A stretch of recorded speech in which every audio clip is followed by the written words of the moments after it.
সুপ্রিয় সপ্তম শ্রেণীর শিক্ষার্থীবৃন্দ এবং সপ্তম শ্রেণীর সম্মানিত শিক্ষক মহোদয়গণ যারা সপ্তম শ্রেণীর ক্লাস নিচ্ছেন, আজকের ভিডিওতে আমি মূলত সপ্তম শ্রেণীর আমরা যে তাদেরকে রিপোর্ট কার্ড পেশ করব। রিপোর্ট কার্ডের যে আসলে এটা কিভাবে করা হবে এ ব্যাপারে আমাদের অনেকে জানার জন্য আগ্রহী হয়েছিল, জানতে চেয়েছে। আজকের ভিডিওতে এই সম্পর্কে সম্পূর্ণ ব্যাখ্যা এবং সহজভাবে উপস্থাপন করার চেষ্টা করা হবে ইনশাআল্লাহ। যারা ইতিমধ্যে আমাদের চ্যানেলটি সাবস্ক্রাইব করেছেন আপনাদেরকে অসংখ্য ধন্যবাদ। যারা এখন সাবস্ক্রাইব করেন আপনাদের রিকোয়েস্ট করবে এখনই সাবস্ক্রাইব করে আমাদের সাথে থাকবেন। তো এখানে আসলে এই ফরম্যাটটা যেভাবে করব, যেহেতু যেটা আমরা ষান্মাসিক সামষ্টিক মূল্যায়ন করেছি, ওখানে কিন্তু আমরা রিপোর্ট কার্ড দেইনি, ওখানে আসলে মূল্যায়ন ছিল। তো এখানে বার্ষিক সামষ্টিক মূল্যায়নে ওই মূল্যায়ন থাকবে, কিন্তু তাদেরকে প্রত্যেক শিক্ষার্থীকে একটা রিপোর্ট কার্ড দিতে হবে। তো এটা হবে যেমন এখানে প্রতিষ্ঠানের নাম থাকবে, আর শিক্ষার্থীর নাম, শিক্ষার্থীর আইডি, শ্রেণী এবং শিক্ষাবর্ষ। যেহেতু বিষয়সমূহ আমরা জানি, এখানে আমাদের যে 10টি সাবজেক্ট বাংলা, ইংরেজি, গণিত, বিজ্ঞান, ডিজিটাল প্রযুক্তি, ইতিহাস ও সামাজিক বিজ্ঞান, জীবন ও জীবিকা, ধর্মশিক্ষা, স্বাস্থ্য সুরক্ষা, শিল্প সংস্কৃতি। তো এখানে মূলত কার্ডের মধ্যে আমরা আগে থেকেই জানি যে কয়টি বিষয়ের উপর আসলে পারদর্শিতা নিয়ে আমাদেরকে নির্ণয় করতে হবে। যেমন বাংলার ক্ষেত্রে থাকবে যোগাযোগ, ভাষারীতি, প্রায়োগিক যোগাযোগ, সৃজনশীল ও মননশীল প্রকাশ এবং মানবিক চিন্তন। এখানে যেমন প্রত্যেকটা বিষয় হচ্ছে যেমন পরিস্থিতি বিবেচনায় প্রমিত উপায়ে ভাষিক ও অভাষিক যোগাযোগ করেছে। এখন সে এটা বের করার জন্য একটা সূত্র আছে, আমরা যেটা বের করব পারদর্শিতা যে স্তর নির্ণয় করা হবে, এটা হলো মূলত একেবারে সহজ। এখানে হলো যে অর্জিত সর্বোচ্চ পর্যায়ে তার পারফরমেন্স ইন্ডিকেটর সংখ্যা যেটা থাকবে। সাপোজ যদি কারো যেমন এটা আমরা দিলাম এখানে যে তার সর্বোচ্চ যে কোনো একটা মান আমরা ধরলাম যদি 1 থাকে এবং সে মানে সর্বনিম্ন যা ছিল সর্বোচ্চ যদি 1 থাকে এবং সর্বনিম্ন যদি 1 থাকে, আর এখানে মোট আমরা জানি যে আসলে পারফরমেন্স ইন্ডিকেটর যদি 2 হয়, তো এটার সূত্রটা হচ্ছে মূলত সর্বোচ্চ অর্জিত তার সর্বোচ্চ পর্যায়ের পারফরমেন্স ইন্ডিকেটর সংখ্যাটা লিখতে হবে এবং অর্জিত সর্বনিম্ন পর্যায়ের পারফরমেন্স ইন্ডিকেটর সংখ্যাটা লিখব। এবং এখানে আমাদেরকে এটা ভাগ করতে হবে মোট পারফরমেন্স ইন্ডিকেটর সংখ্যা দিয়ে, এবং এটাকে আমরা 100% দিয়ে গুণ করতে হবে। এটা 100% দিয়ে গুণ করতে হবে।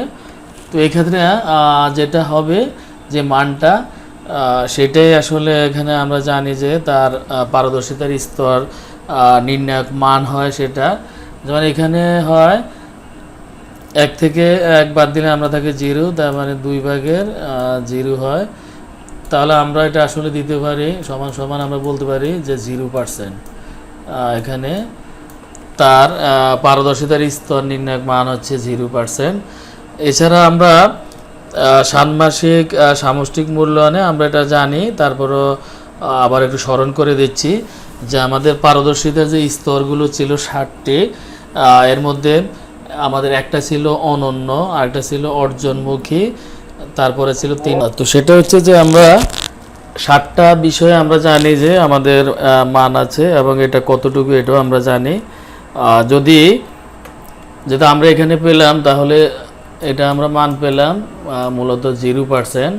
তো 0% যদি কোনো বিষয়ে আমরা তার পারদর্শিতার মান পাই, স্তর পাই, এই ক্ষেত্রে আমরা তাকে ধরব যে সে হচ্ছে সক্রিয়, অর্থাৎ 4 নম্বরে আমাদের পারদর্শিতা যে স্তরটি আছে। 1 নম্বর হলো অনন্য এবং এটা হবে 100%। যদি আমাদের এখানে আমরা 100% পাই এই সূত্র ব্যবহার করে, তাহলে সে হবে 1 নম্বর একেবারে অনন্য।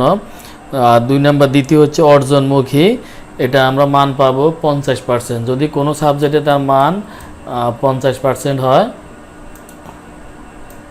50% হয়, সেই ক্ষেত্রে আমরা তাকে দেবো সে হচ্ছে অর্জনমুখী। 3 নাম্বার হচ্ছে অগ্রগামী। অগ্রগামীতে আসলে হবে 25%। যদি মান কোনো সাবজেক্টের ক্ষেত্রে তার মান 25% হয় তাহলে আমরা তাকে তৃতীয় স্তর ধরবো, অর্থাৎ অগ্রগামী। আর যদি 0% হয়, যেটা আমরা এখানে পেয়েছি, এটা হচ্ছে সক্রিয়, এটা ধরবো আমরা সক্রিয়। এবং এগুলা এই যতটুকু আমরা বললাম এটা হচ্ছে আসলে সবই পজিটিভ, অর্থাৎ ধনাত্মক মান। আর যদি ঋণাত্মক, অর্থাৎ ঋণাত্মক কোনো মান হয়, যেমন মাইনাস, যদি কেউ -25% অর্থাৎ -25% হয়, তাহলে এটাকে আমরা ধরবো পঞ্চম স্তর, যেটা হচ্ছে অনুসন্ধানী।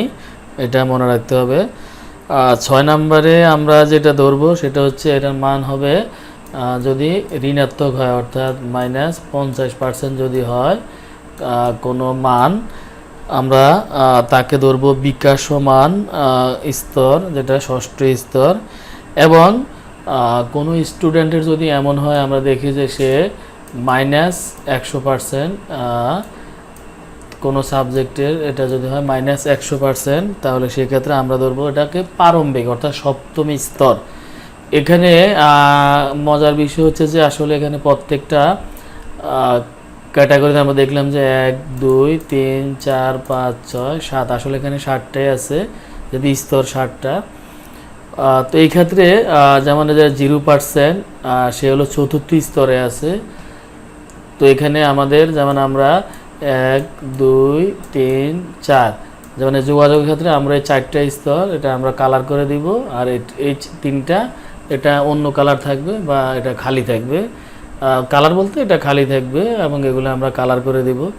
যে 1 নম্বরে থাকবে তার একটা স্তর থাকবে, বাকিগুলো সব খালি থাকবে। এইভাবে প্রত্যেকটি বিষয়ের এবং প্রত্যেকটি যে এখানে ধাপ আছে, এই ধাপগুলো আমরা পূরণ করেই আমরা এই ফরম্যাটে তাদেরকে কার্ড দিব। এটা হলো আমাদের বার্ষিক সামষ্টিক মূল্যায়নের জন্য। আর তারপরে এখানে যেমন আচরণ নির্দেশক আছে শেষে, এই যে এখানে মূল্যায়নের স্কেলটা এখানে আসলে দেওয়া আছে। শেষে আমাদেরকে আমরা মূল্যায়নের স্কেলটা এখানে করব, যে আসলে সে কোন স্কেলে আছে। এটা হলো তাকে আমরা টিক চিহ্ন দিতে পারি বা সমান যেটা করতে পারি। যেমন এই যে যদি প্রারম্ভিক হয় 1, মানে অনন্য, সে হলো একেবারে ফুল। তারপর হলো অর্জনমুখী, অগ্রগামী, সক্রিয়, অনুসন্ধানী, বিকাশমান এবং প্রারম্ভিক। উপস্থিতির হার, এখানে হার দিতে হবে, এবং শ্রেণী শিক্ষক তিনি তার মন্তব্য লিখবেন। শিক্ষার্থীর মন্তব্য থাকবে সেখানে, যে কাজটি সে সবচেয়ে ভালোভাবে করতে পেরেছে সেটা লিখবে। আরও উন্নতির জন্য যা যা করতে চায় এখানে কয়েকটা লাইন লিখবে। অভিভাবকের মন্তব্য থাকবে, আমার সন্তান যে কাজটি সবচেয়ে ভালোভাবে করতে পারে এটা লিখতে হবে। আমার সন্তানের উন্নয়নে আমি যা করতে পারি উনি এখানে লিখবে। শেষে শ্রেণী শিক্ষকের স্বাক্ষর থাকবে, প্রধান শিক্ষকের স্বাক্ষর এবং অভিভাবকের স্বাক্ষর।